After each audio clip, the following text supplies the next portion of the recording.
responses just kind of in general about the video. That's always kind of the first question. Anything that struck you or stood out that you want to comment on before we get into the other questions?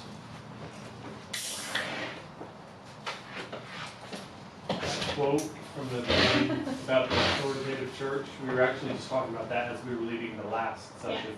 Because that was kind of basically describes the church that she grew up in. I told Josh, I've gone to church for my whole entire life, so 32 years, and I was never taught Old Covenant versus New. Okay? Yeah. Like, so I told Josh, I said, I'm kind of embarrassed to say this to you. I said, but never been taught that. You know, learned a lot of good things in church. That was not one of them. So, it was definitely a mix of old and new. Yeah. And very much like pick little verses here and there to go with whatever you're trying to argue against someone, let's say. But yeah, little embarrassing, but true. Anybody else relate with Whitney here? Yeah. Anybody grow up in the church and get like a solid sit down of like, let's talk about the new covenant and its relation? Anybody get that?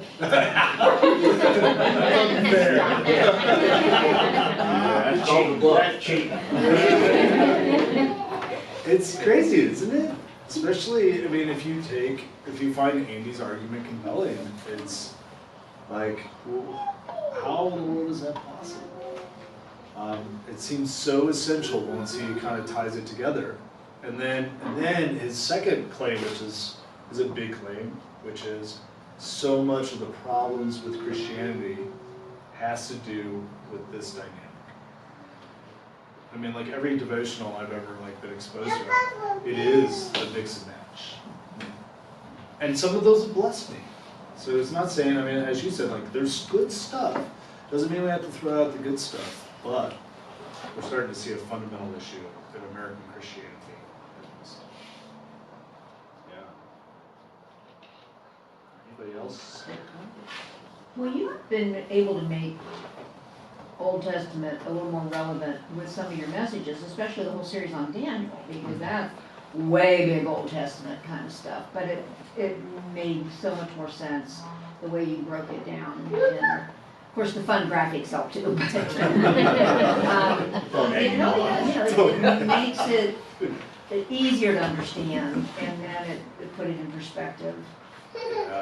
Yeah, right. I mean, like if you can understand, this is the Bible Project, which I use a lot of their material. I mean, their big idea is the Bible's a unified story, all leading up to Jesus.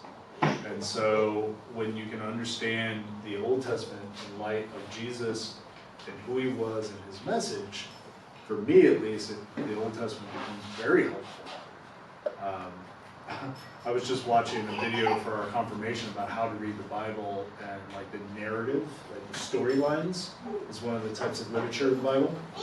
And you often get these storylines about these characters, and the thought is that they're heroes, right? That's kind of the uneducated thought or what have you. But oftentimes, they're examples of how not to behave. I mean, we're taught in like Sunday school the heroic side, and I think that's probably appropriate in Sunday school. You're a kid, but the adult story of David, oh my gosh, so there's this whole other thing to it. Yeah. Other just general comments about Andy's material. I kind of like the part where they said he basically lived it, during his growing up ages, and could see how those covenants, made sense. But then, he just basically at the end tells you just forget it because follow me. Yeah. He what does he say? He says Jesus lives under one set of rules while laying the groundwork for the next thing. Which I think is really helpful too, because you don't see Jesus. Well, actually, at times you do see him being irreverent towards the laws, right? I mean, he eats on the Sabbath and heals on the Sabbath, and that's like a big deal, or what have you. But on the other hand, I mean, there's times when he heals somebody, and then he's like, go and do what was required of you with the law. But like, meet the priest and do the sacrifice and just kind of make good on the old system, right? And to me, at least, that's helpful because it just feels more human. You know, it's not always cut and dry being a human being. I don't know if you noticed that. Right? There's a fair bit of gray area. And then, like, I don't know about you, but I'm not always 100% consistent. And to see Jesus, you know, sometimes being maybe what we could call inconsistent, but still leading in a consistent way to a final place. That feels like how human beings operate. We see that in some of the instances where he performed miracles and healed folks and then told them not to tell what happened here. And then the flip side is the one crazy guy with the demons, and he, you know, exorcised the demons out, and there were so many witnesses, you know, you can't very well say, okay, now the 400 of you, don't go tell anybody, but, you know, and so that's a little conflicting. Yeah. And trying to understand why would he, you know, pick out these few incidences here, or however many, or hundreds, millions, maybe, who knows, thousands, of healings and hush hush, you know, amongst the word, and yet other times it was out there. The loaves and fishes. There's I mean, how do you tell, you know, 2,000 people that, oh, magically, you know, but you know, they had to see that for their own, in their own eyes. And his apostles too were dumbfounded when that happened. So, and again, you can't keep that on the down low. You know? People know about it. Yeah, like if you were to go back and really do a detailed study, perhaps what you would find is that for a while Jesus was trying to keep it on the down low, and then the jig is up, and so he's like, forget it, you know, like we'll just go public with this. I think that that's part of the storyline. And in the book of Daniel, specifically with the Son of Man tradition, we address a little bit, or at least I attempted to, this idea of why does Jesus keep the idea of the Messiah, him being the Messiah's secret. So scholars call it the messianic secret. You know, what's the big deal? And the basic idea is that what people wanted the Messiah to be, the anointed one, the expectation was so far off from what Jesus was going to be that it was just going to confuse you. And so he was trying to define himself by something else, which is Son of Man, which is embodied by Shadrach, Meshach, and Abednego, and Daniel, who stand up to power. You know, they take a stand, but they don't try to kill Nebuchadnezzar. You know, they just trust God. So Daniel goes to the lion's den. Shadrach, Meshach, and Abednego get thrown into the giant furnace. Jesus goes to the cross. God prevails. But it's all tied together. And it's confusing when you look at it just like in little parts. If you own a copy of the Bible, how did you come to own it? Who gave it to you, and what explanation did you receive? Given what you know today, was the information helpful or not, and why? I've had several different Bibles through the years. Right now it's the Message because I joined the church. But my first Bible was given to me when I was about 5. And it was white, Revised Standard Version with a golden name on it. And my dad, the minister, gave it to me. But he never explained any of that. I mean, we had an Old Testament reading, and we had a gospel reading, you know. But there was never, I just thought it was one long story. Even till recently, until he was talking about there's like a 400-year difference and some of these other things. So the information now is a lot more helpful because I never really, I just thought it all came together. Like I said, we had the Old Testament and the Gospel and just back and forth all the time. Were you ever given any account for the historical reality of how the Bible came together? No, not really. Just the New Testament, there was some. But as far as the Old, it was just, you know. like regular history. Yeah, it just kind of happened. Yeah. I think sometimes it's a little easier to embrace the New Testament, as we call it. Paul's letters, those were very real. They were to specific churches, and so that that kind of made more sense. But Old Testament, like you have Job and everybody else, and they all seem like very individual, really not connected or not related. Obviously, they were incredibly important to be put together in the Old Testament. Yeah. But how much of the Old Testament is considered the Torah? All of it? All of it, but it's in a different order.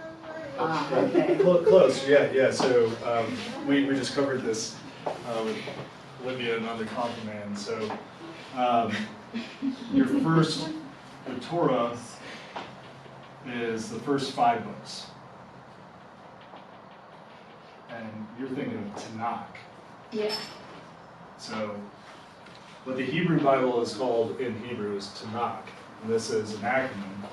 So this is T is for Torah, and I can't spell it, but it's Neta. What was it? Do you have that piece of paper still? Sure, if you lose it. You have the Nev,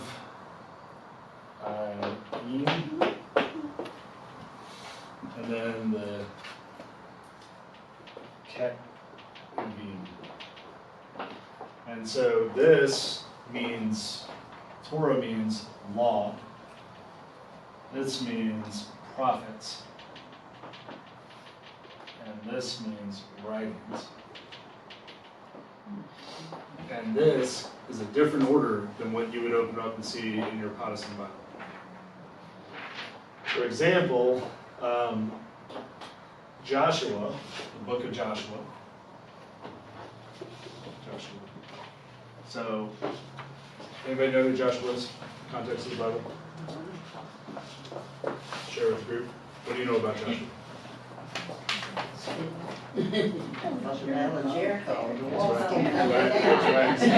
Very good. Very good. Awesome. So let's just do a little bit of Old Testament history, okay? You have Moses, right? Yeah. Okay, and this is where you get the Old Covenant. Right, 10 Commandments and all that, right? He goes up onto this mountain, Mount Sinai, and talks to God, and there's clouds and all that sort of thing, comes down with the tablets, and the people are acting a fool, and so he breaks the tablets, has to go up and get a second set, right? Like that's in the story, which is remarkable, right? The Simpsons covers this, and like originally there was like 15 laws, or something like that. I forget. It's hilarious. And so, and then they're journeying through the wilderness, and they get to there's a river, and there's the Promised Land. And so, what do? They send out some spies to check it out. And there's 12 guys that get sent out. One of them is Joshua. And his buddy, I forget his buddy's name, Caleb maybe? I think it's Caleb. And so they go out, and they come back, and they basically say, it's beautiful, it's flowing with milk and honey, yet the cities are heavily fortified, and the people are giants. It's like, they're all like the size of Shaquille O'Neal. Shaq here, Shaq there, everybody's Shaq, right? Like 7'1", 300 pounds. There's no way we can fight them. And so, but Joshua and his buddy are like, no, we can take it. But the people end up not going, and so they have to go back through the wilderness long enough to kill off that generation that was scared.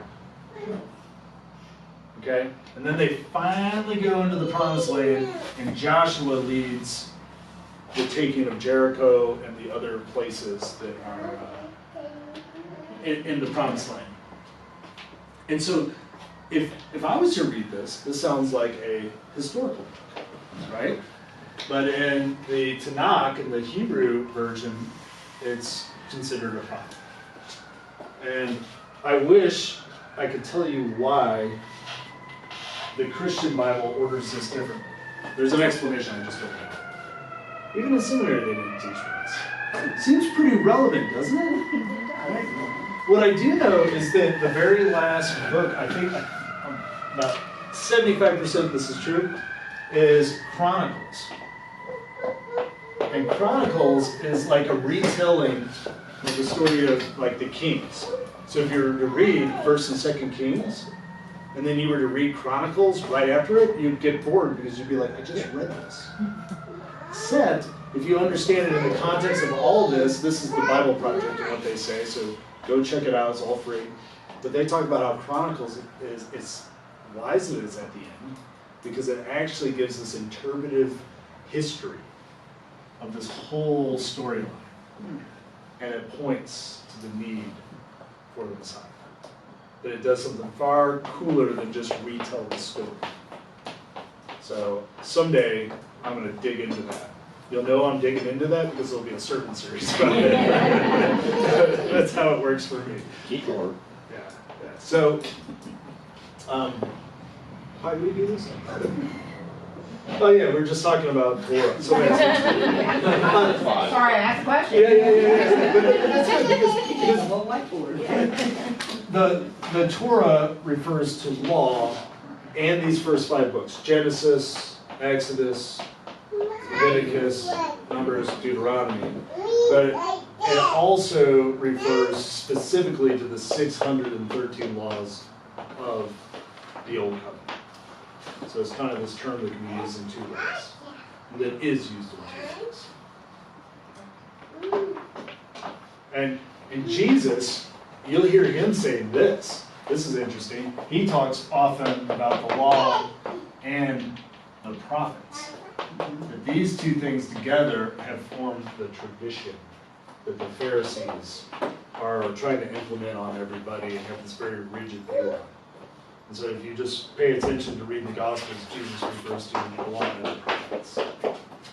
And exactly why he excludes this group, I'm not sure. Because that actually is Psalms, Proverbs, Job, Ruth, Chronicles. So Jesus quotes the Psalms all the time. The pretty stuff. Yeah. Well, the Psalms has got way more going on than you'd imagine, right? It's something else. Can I make one more observation about number 2?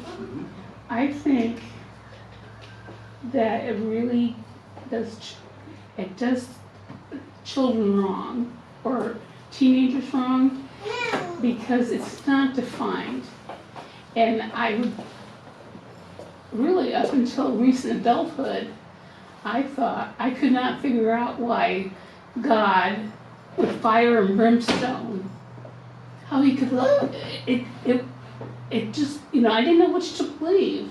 He couldn't, if he's all into, killing us and doing things, then how is he a loving God? And I think that really should have been brought out a long time ago. Yeah. Because like I said, this is really new information. I still have the fire and brimstone over here, and the other one, the other side saying, but he loves you. So when I was a kid, the next book after the book of Joshua, where they're taking everything, is the book of Judges. My absolute favorite character was Samson, right? Who is this like womanized? I mean, he's not a good guy, okay? But he's super strong. It was Samson and Arnold Schwarzenegger. Those were like the 2, right? And kind of to your point, I mean, Samson, kills a bunch of Philistines with like a donkey jawbone. Yeah, that's awesome, right? That's what I was thinking. I was like, I don't want to hear Jesus, Dad. Can we do the Samson story? You got anything else like that? And that's like incredibly confusing. Because that validated all my like action hero fantasies, and that's it. Yeah, I'm with you. Anybody else? Anybody get a King James? Their first Bible? I did for my grandparents. The real deal, right there. Yeah. Yeah. Yeah. I mean that's the way like every jot and tittle. I think it's King James English. The best part of the King James, here's why I think we always should incorporate it, is that when Jesus raises Lazarus from the dead, And he's like, open up the tomb. They say, well, he's been in there for 3 days. And they say, but he stinketh. Yeah, it's so good, right? Okay. What do you make of Andy's assertion? Bad church experiences are almost always related to Old Covenant remnants. And most bad church experiences are a result of somebody prioritizing a view over a you, something Jesus never did and instructed us not to do. Do any bad church experiences come? Oh, yeah.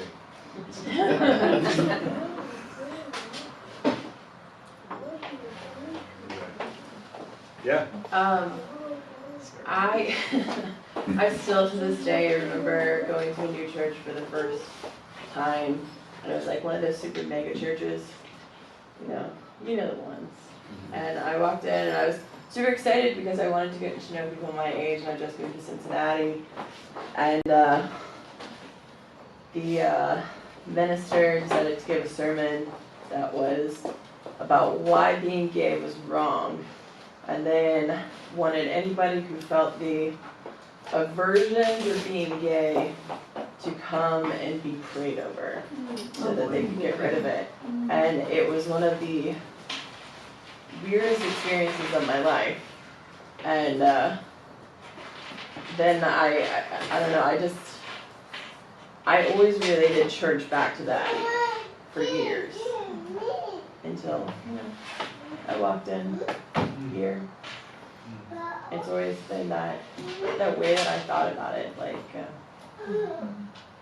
So that sermon, I was thinking about kind of Old Covenant. It's like the sermon. It's what we are against. Sort of sermon, right? Yeah. And then it has this very specific. Here's what the Bible says, and that's in the story kind of thing, right? No, there was no going past it. Legalistic, maybe.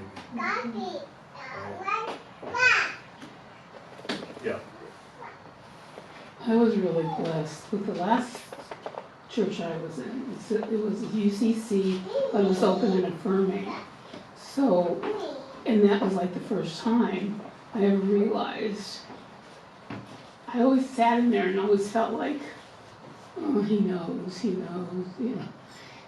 in other churches. But this time it was really comfortable because I realized that I was, I'm okay. And he loves me anyway. It just doesn't really matter. He loves everybody.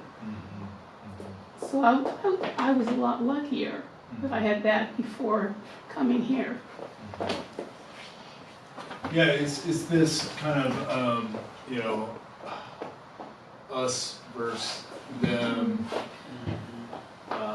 good guys, bad guys sort of mentality.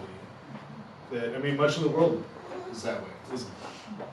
Right? And so it's easy to fall into a theology around that, where Jesus does this thing where he's on the cross and he's praying for his persecutors. Father, forgive them, for they know not what they do. Right? There's this idea of like, how do you deal? There's us versus them. How does Jesus deal with that? Well, he takes this little circle and he just draws it wider and says, God cares about everybody. Even the Romans, right? And tax collectors, worse than the Romans. Right? They're the worst of the worst. And he has one of them as his disciple, right? And that's a very different mentality, which the practical application for us is even that enemy of yours, that person that is for real doing some harm. How can you keep your heart in such a place that you still wish them well? And what is the boundary line that you must draw? Because Jesus also, he's not a pushover. There's some clear boundary lines. He sends Judas off. He says the rich young ruler, for you, buddy, you know, this might not be for everybody, but you in particular, you are too into your wealth. You need to sell it all and then come follow me. And the guy walks away, and Jesus doesn't go, hey, I was just kidding. Just give 10% and then come, right? Like, he doesn't compromise. He just lets him go. There's boundaries, there's confrontation, there's all of that, yet still, he sees them as worthy of God's love and praying for mercy. I listened to this podcast, I wish I knew his name, but it was apparently like one of the best poker players in the world. And he was telling the story about a guy that he had played with that had done him wrong. And the guy had really done something bad, cost him money, cost him reputation. And so he had made a decision to forgive this guy. And so part of the conversation was like, how did you get there? And he said, I made myself lay on my bed and stay there until I could think positive thoughts for this person. Right? Because when you get really angry, you know, you can think nothing about like other than revenge and like maybe at the worst, you know, like at least they just get stung by a bee. You know, like something, right? Like, right? You know, like that's the best I can do. It's not even a wasp, it's just a bee, you know? And so how can you move your heart to a place where you're hoping that they would have positive things? And that doesn't mean that we cover over the evil. Perhaps part of it is that they would understand what they're doing. Lord, forgive them, for they know not what they do. I hope that at some point in time they can reckon with the harm they're causing and repent of it and receive forgiveness. It's a different way to be.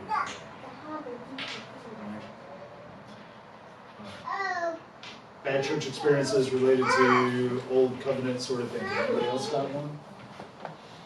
I know I have a friend, this isn't me, but I have a friend who, her parents got divorced when she was younger. And they kind of took the dad's side, even though he may not have been the best side to be taking, and pretty much asked her mother to choose another church to go to, and kept the dad at their church. And Why do you think they kept the dad? what? Why do you think they kept the dad? She told me that they very much felt like it was a very like male-driven thought in that church. And I would say like that's an experience that I have very much had in my life as well. I've attended a few different churches where women couldn't be anything except maybe a Sunday school teacher. Yeah. No women leaders. Take care of the children. You know, don't want any of that. Jeez. You know? So I will say the very first Sunday that we came to this church, when there were women being ushers, I was like, praise Jesus. Like, we have found a good place, you know. Yeah. And that was just, you know, that wasn't anything other than just kind of the surface here, you know. But that one thing was like, okay, yep, all right, we're on the right track, you know. Yeah. I was just thinking We welcome it. There's nothing on those signs she says you can't. You know, I was also thinking, I was like, you know, we might have had women ushering and Michael Beale in the kitchen. Yeah, right? We actually had a lady preacher for a short while. Yeah. She passed. And, I mean, she was very good. Yeah, right. I mean, that's Old Covenant. There's a clear male-dominated society in ancient Israel. The world was that way, and that sort of thinking gets carried over. I think that despite great evidence in the early church that women were prominent leaders, in fact, there's strong evidence that the whole operation was bankrolled by the women. So, like, there's the wife of Chusa. And Chusa, I think, is it Joanne? I think it might be Joanne. So there's somewhere in the scripture, there's this like little note, like that this woman, you know, she's part of the crew, and she's the wife of Chusa, and Chusa is like the head of the household for King Herod. He is like the chief operations officer, financial officer, meaning he's really, really wealthy. And so the King Herod that Jesus, you know, has had odds with, it's basically his money that's being funneled through Chusa and then his wife that's bankrolling Jesus' whole thing. I mean, it's a great irony. I mean, there's tons of women leaders mentioned by Paul. Yet, that kind of old covenant thinking prevails. Any other stories you want to share before we move on? I think there's a note. In this week's reading, Andy cited 3 examples of imports from the Old Testament that do us no favors: self-righteousness, legalism, and prosperity gospel. How do any of these imports relate to the requirements of the Old Covenant? Have you ever seen these specific deviations from grace crop up in your own life? Well, I guess it's 2 parts. So, self-righteousness, legalism, prosperity gospel. We were already talking about legalism, right? This kind of thing. A little bit. Anybody want to comment on this?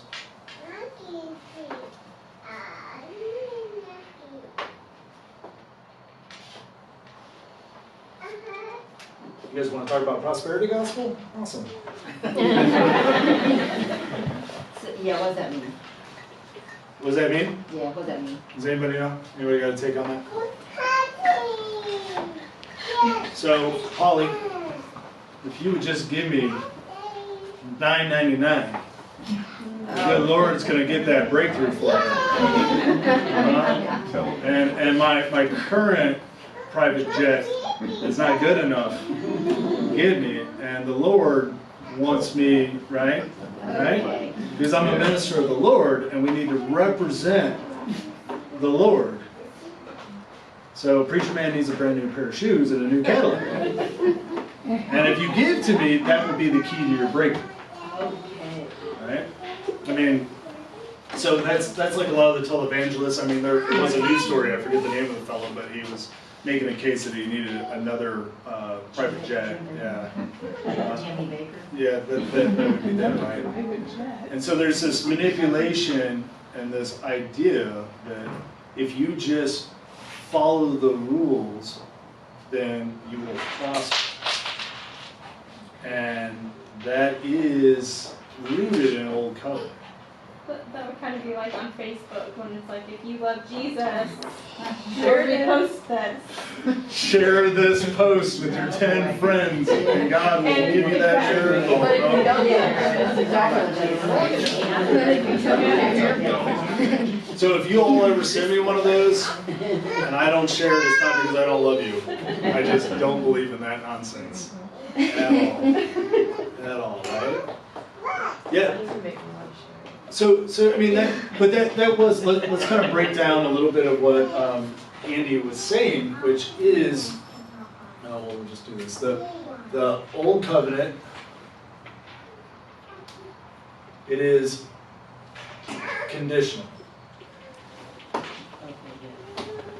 That's a big idea. It's conditional. If you do, I will. If you don't, I won't. And so the storyline of the Old Testament, of the Hebrew Bible, is about God giving more and more and more chances for them to finally get it right. And the prophets warning them, right? But it's not just an individual, the whole nation is supposed to get it right, specifically the leaders. But there is a promise that if you do it, you will prosper. I'm going to take you into a land flowing with milk and honey. I'm going to bless you. There's King Solomon, who has like his ivory throne covered up with gold, because that's what you do when you have that much money, right? So there's that idea in there. By the time we get to Jesus, the Pharisees, they are pushing this idea that if we would just obey the Torah, that finally God will give us our freedom and we will prosper. And so they were like really, really adamant that you needed to come and confess and, like the sermon that Sarah heard, you know, if you have the gay persuasion or whatever, I'm not sure how they said it, then you need to come up here and we'll pray that out of you. And, you know, it's all part of the thing of like, it's this idea of holiness that is rooted in the Old Covenant. I mean, to be a little gentle about it, those that have some of these views, these legalistic views, I mean, they're not like 100% off base. I mean, there is biblical rationale for it. They just don't understand the New Covenant, which is like tragic and therefore harmful. I mean, people are getting hurt. Yeah. Anything else on that one?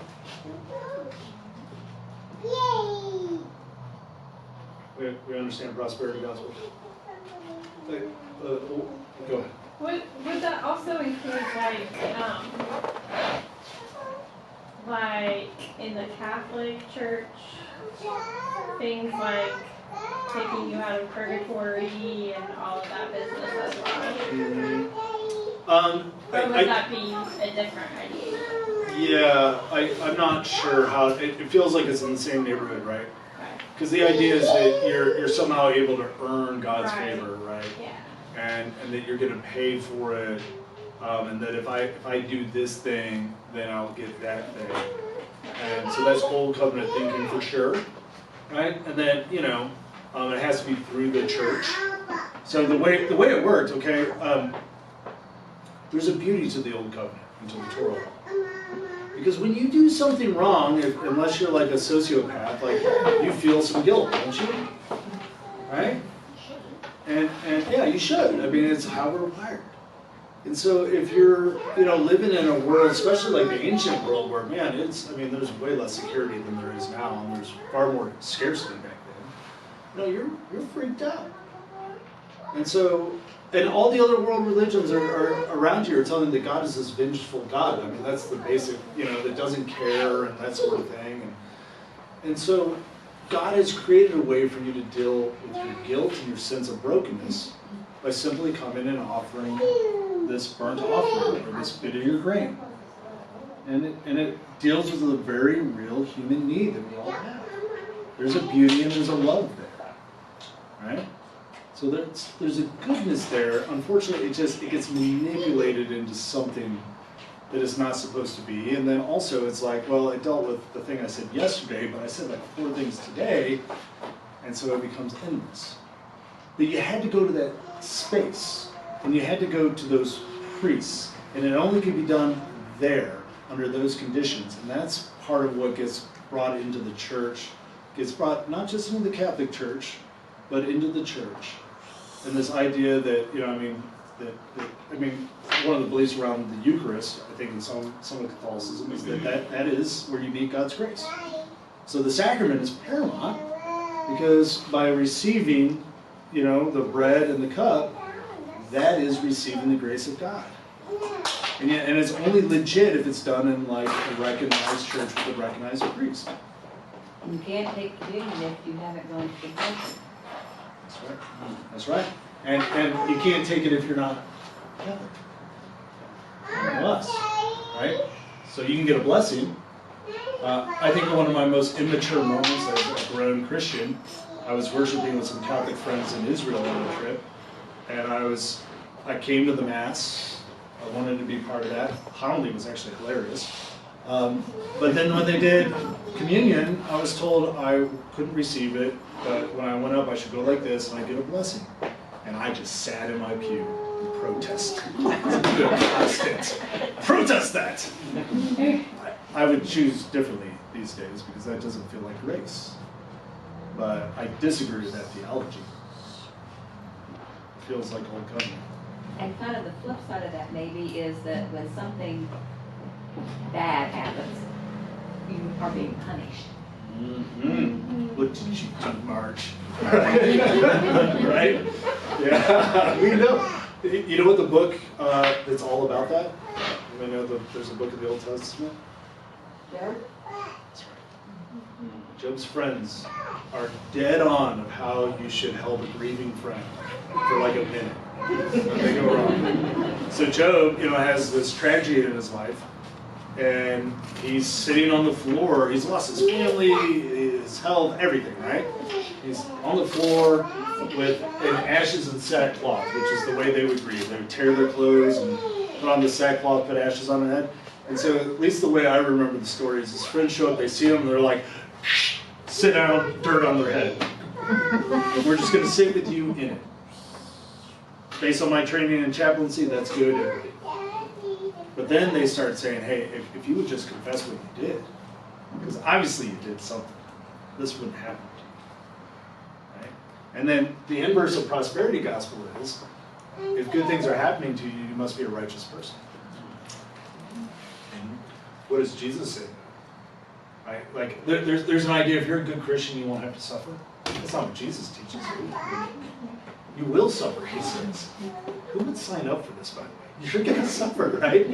And in fact, you might have additional suffering that you walk willingly into, on top of just the existential suffering. Craziness. Except, we all know that this idea that you're somehow going to be protected, and that all the wealthy people must be all the righteous people, and all the poor people must, deserve it. That's not true. That's not true.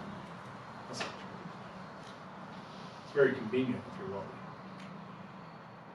So, this is going to be political.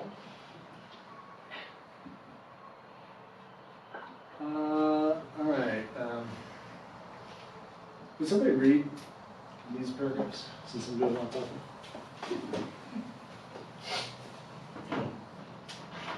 Okay, I got this.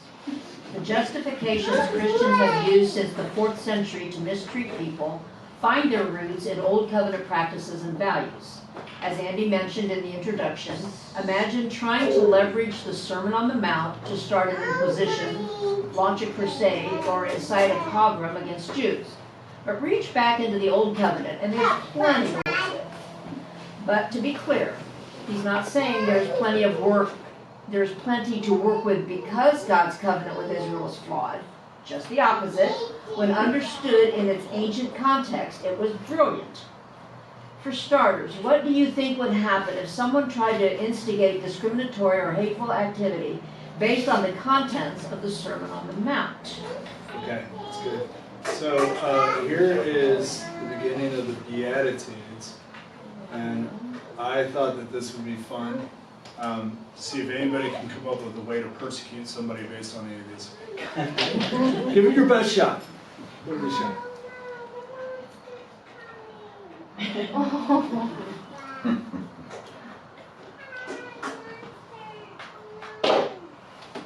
Anybody got one? There's a few more. There it is.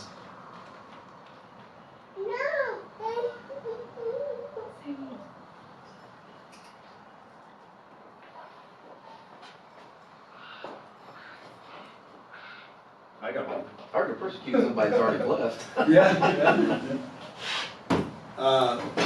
My best is around the pure in heart, and they will see God.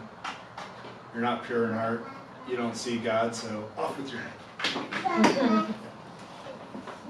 Feels like a stretch. Sounds like a trap. Yeah. I don't think they mean here. What do you mean? For the pure in heart? Blessed are the pure in heart, for they will see God. I think Jesus in heaven. Well, what if it does mean pure in heart? Can we talk about that one for a minute? Sure. What does it mean to be pure in heart? Let me put it a different way. What does it look like to have your heart overwhelmed or corrupted by the cares of this world or by things that are not helpful? Have you ever been there? Have you ever had a desire for something that wasn't serving you well? Have you ever held on to a resentment towards somebody? Like road rage. I'm just guessing. You're drive over you. Was I following you here? Yeah, right? And so there's this idea that God is right here for you to see. It's right here. God's heaven is here on earth. Jesus pronounced it. It is the fact that we are too formed by our consumerism, too formed by our fear, too formed by our jealousy, by our self-doubt, by our guilt, but, all this. There's these things that are corrupting our hearts, and they are putting that thing over God. I believe in God, but I need to make some more money. Until I make enough money, I'm not going to be satisfied. I believe in God, but I need to get a new job. I believe in God, I got this health thing. Right? And so these things can overtake our hearts, overtake our focus, and that which drives us. Blessed are the ones that don't let anything drive you other than the good news. And then, guess what? You're going to see God everywhere. Look out over there, look out over here, look out there, right? It's a different than the purity of the old covenant, which is, blessed are those that follow all the rules, and then God will be nice to them. And bless them. So it's a different way of thinking. But for a long time, I didn't come up with that. I think it was Andy that I learned that on the pure in heart. And it was like, I liked all the other Beatitudes, but I kind of blew past that one, because for me, it was associated with this kind of conservative version of purity, and it was really all about avoidance of things that seemed like fun, and that sort of thing. So hard to do, right? Right? Hard to start a war on that. On the flip side, what hopes, dreams, resolutions, convictions, confirmations, and emotions rise to the surface of your mind and heart as you read Jesus' words?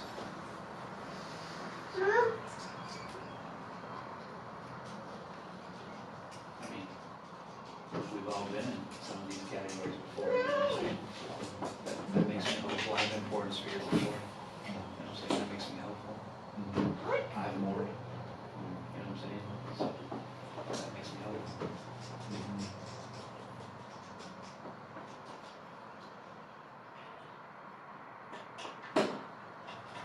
Anybody else?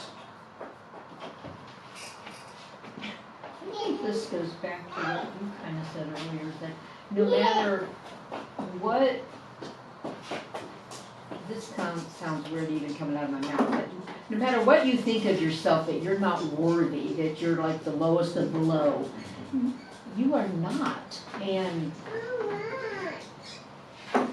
it's right there for you, and we'll just call the whole big thing grace, because that's exactly what it is. So no matter where you are, maybe you're not merciful, maybe you're cursing at people as you're driving down the highway. I'm just using that as an example. That's your friend, right? Exactly.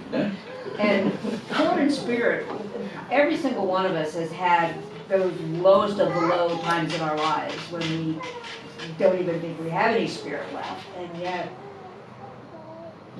a year later, 2 weeks later, 4 hours later, whatever the time frame is, you're brought back out of that.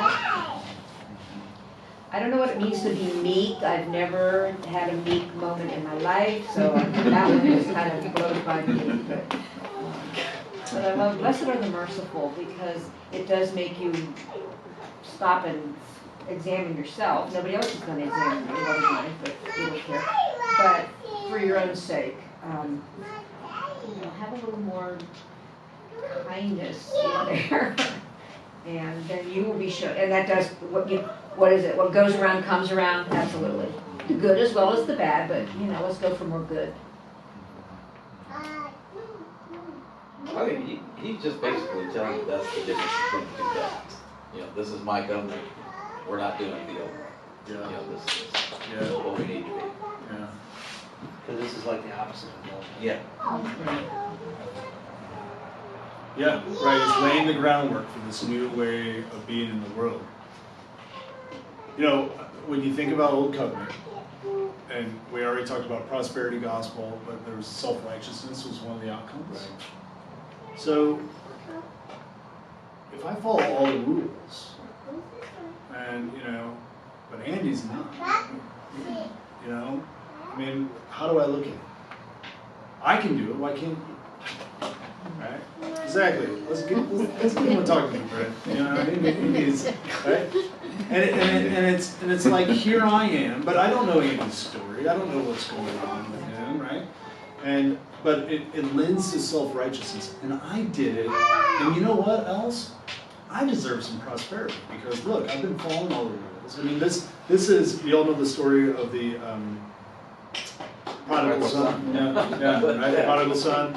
Dad, give me my half of the inheritance. He goes to Vegas, blows it all, right? Comes back, wants to work for Dad, and he's expecting, this is his words.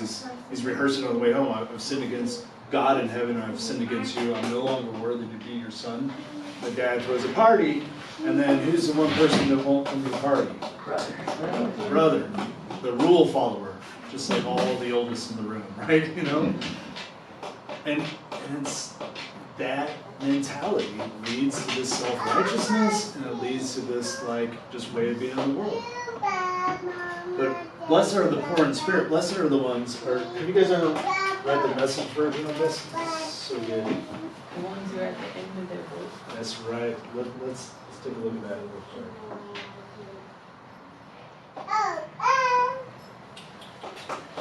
All right. You are blessed when you're at the end of your rope. But less of you, there is more of God and His rule. To be poor in spirit is to realize that you need God in your life.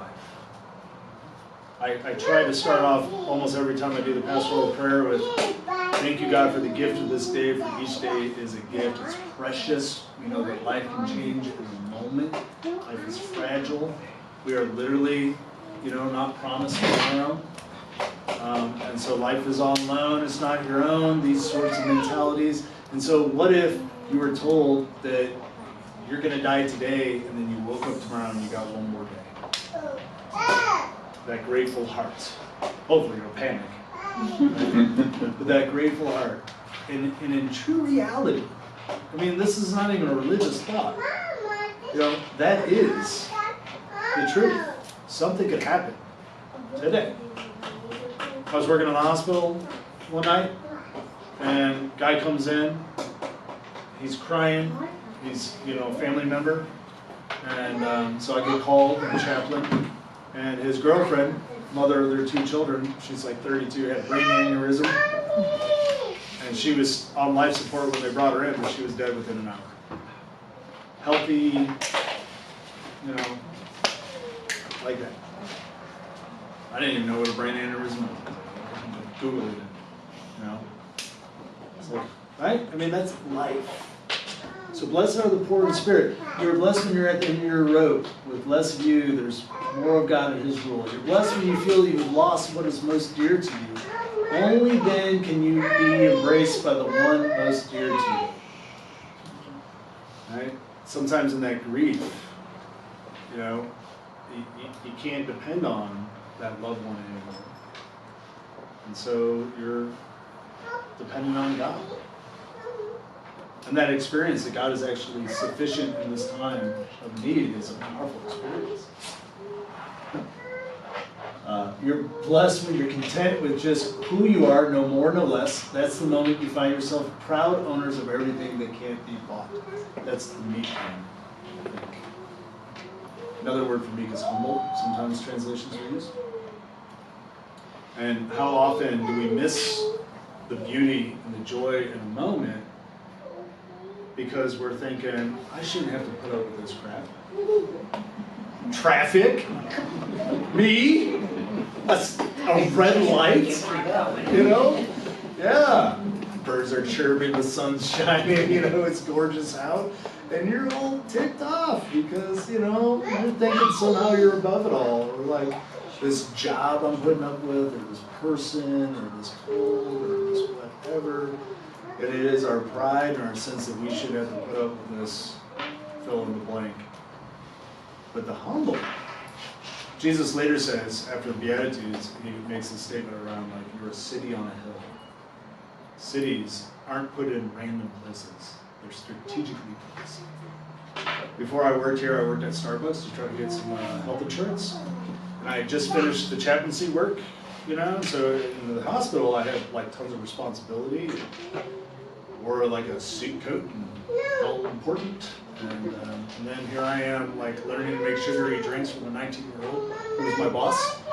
And I'm a reasonably humble guy, but that took a little bit out on me until I read this and was convicted. And it was like, Scott, you're a city on a hill.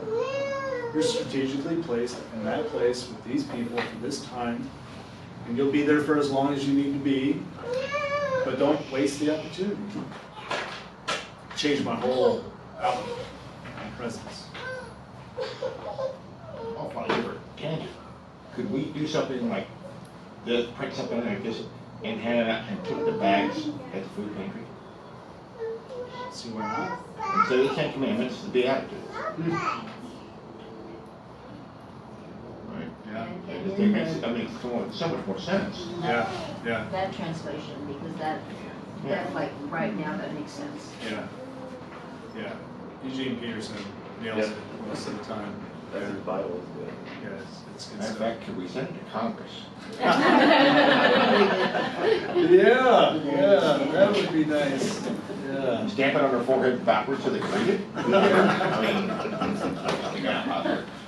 sorry, that's probably in violation of one of those. Shame on me. Good.